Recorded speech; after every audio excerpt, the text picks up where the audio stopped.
Well, hello mga ka-artsy! For today's video is gagawa naman tayo ngayon mural painting or 3D mural painting. Dito tayo ngayon naka-assign sa RAB camping site, Kasabsapan Beach. Makakasama ko nga pala dito ang aking pinsan. Sa mga hindi nga pala nakakaalam, yan nga palang pinsan ko na yan.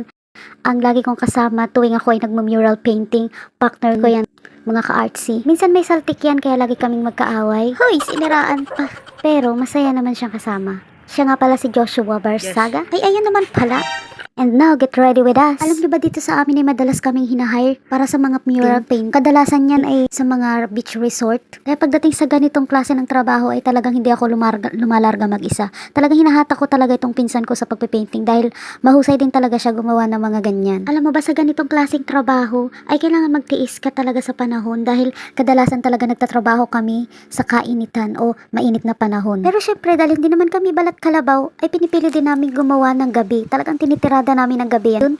Malamig sa gabi tapos walang masyadong istorbo, walang masyadong manonood para hindi kami maalangan. Syempre focus kami sa trabaho. So balin tapos namin ito within 3 days, araw at gabi syempre. Pero worth it naman ang pagod at puyat dahil nakatagpo kami ng mabait na amo at binigyan pa kami ng malaking tip. Thank you very much for trusting po sa nagpagawa sa amin ng mural painting na to, and that will be our video for today. Follow for more.